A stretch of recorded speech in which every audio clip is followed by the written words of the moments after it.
Hello and welcome back to Tinker Talks Guns. This week I have had the great privilege of spending some quality time with an Ed Brown custom 1911 45. Now, Ed Brown Products has been in business for about 55 years at this point, and throughout that time they have had a reputation as one of the manufacturers of premium 1911s. And for good reason. This is a superb gun. And a lot of that is, like the devil, in the details. And we'll talk about that more in a few minutes. Meanwhile, I'd like to shout out to my supporters on Patreon. All of this costs money. Your contributions help more than you know. If you'd like to join my supporters on Patreon, there's a link in the description below. I'd also like to take the opportunity to thank channel benefactors. Those are the individuals and businesses who have helped with contributions of ammunition, parts, the use of their facilities, providing me with guns like this one to show you and to shoot, and helpful in a variety of ways. So, as I said, Ed Brown started about 55 years ago and is really a top-of-the-line 1911. You can spend more money, and people can argue all day about whether that more money will get you a better gun. I'm not going to. This is superbly finished. It is very, very slick and very tightly fitted. There is a barely perceptible amount of wiggle in it. And this one was ordered by the customer as a what he calls a kitchen sink gun. He threw every feature he could at it just to see what he liked. Now, what he doesn't like, he knows, are forward slide serrations, so those were not included. But we'll go over the details in the tabletop. And suffice it to say, this is special. So, this gun was set up specifically as a carry gun to meet the individual needs of the owner. This is a custom. This is not a model that was ordered from Ed Brown. It is a full-size, full-length gun with the suppressor setup barrel, which the owner said he would not do if he were to do it over again. Has a rail for a light, though it doesn't appear he's ever mounted one. And it has wear, indicating that he did indeed carry this gun. He did order the suppressor height sights and the RMR cut, into which he's mounted a Trigicon, which is a very nice unit, and specified the specific features he wanted. Now, contrary to me, that did not include an undercut trigger guard. And he does have beaver tail grip safety, which is beautifully fitted. You can feel a little bit of an edge there, but when the safety is pressed, the fit is perfect.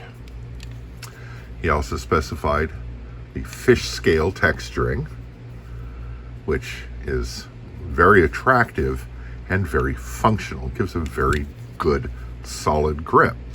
He also has the fish scale texturing here, which works very well indeed, and an extended single side safety because he didn't feel the need for an ambidextrous safety.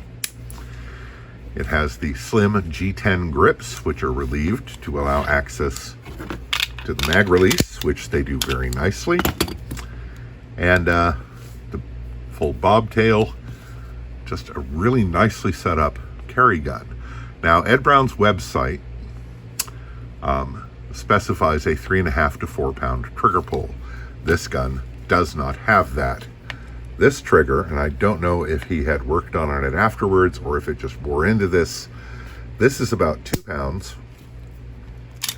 A very short reset, and there is a comfortable amount of take up on the trigger as befits a carry gun.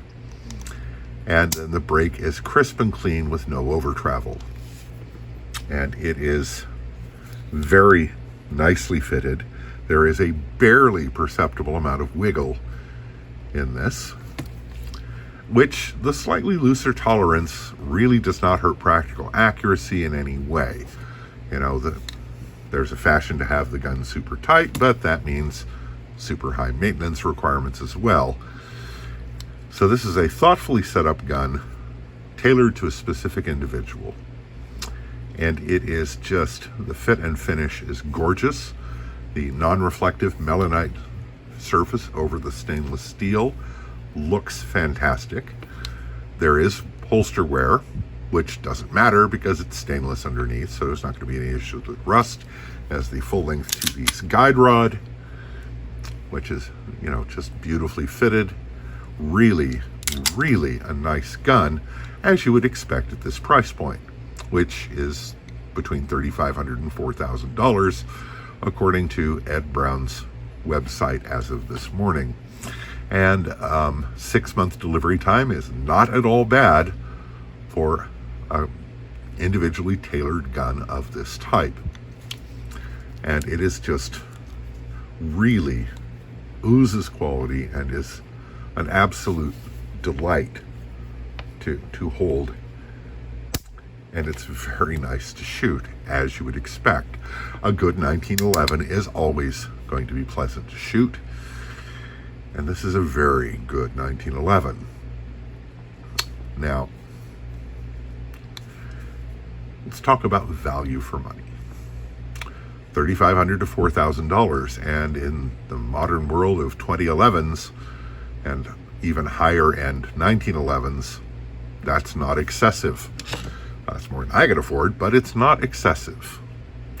And let's do a little comparison to my budget race gun based on an RIA 1911.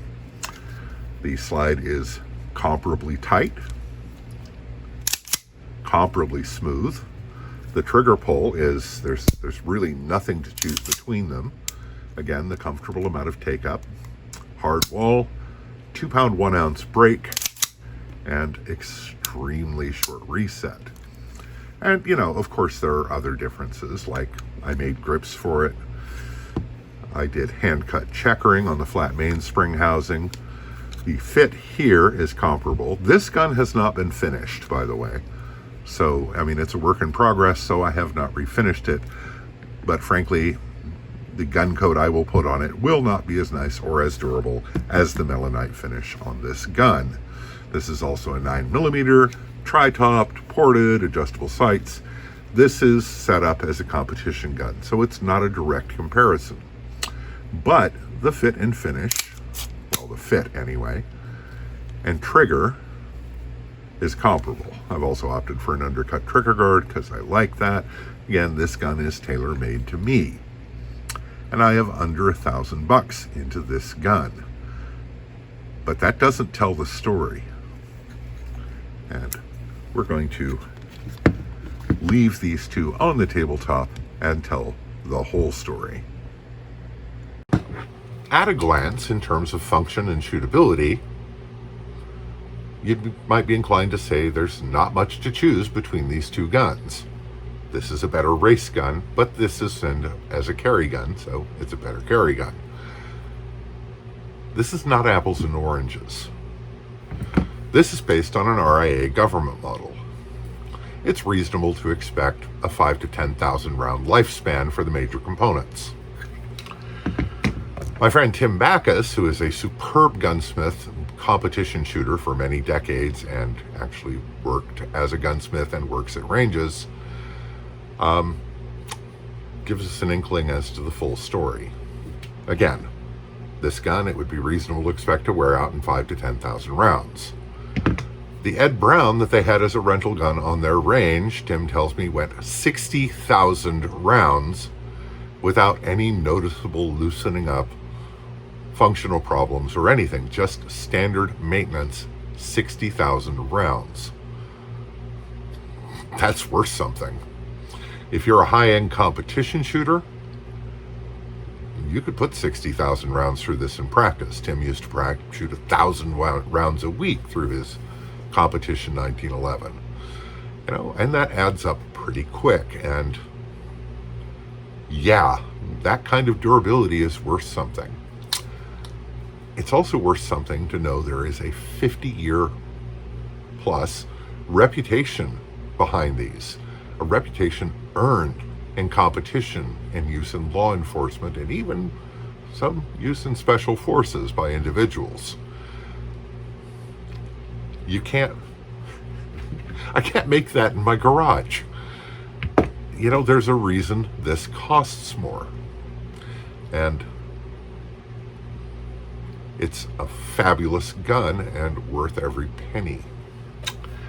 Now for the dirty little secret about the budget race gun. It's not going to have nearly the lifespan. I told you that. That's not the secret. The secret is that if I charged my normal shop rate for custom knife making for this gun, it would cost more than the Ed Brown. And it's not as good. So I would never tell someone they should just save money and get something cheaper, because you're going to get something cheaper. Totally worth it. And I don't know what else there is to say about it. Now, on a personal note, and this is no reflection on this gun, it's a reflection on me. Just taking it out and putting 100 rounds through it, I was obscurely disappointed. Not because the gun failed in any way, not because it did not perform as expected, not because it was in any way lacking. This last few years, my standards have changed. I've gotten used to shooting well-assembled 1911s with superb triggers. And somehow I expected more, unreasonably expected more from the Legend. I just expected it to be more, special. And it wasn't. Again, that's no reflection on the gun.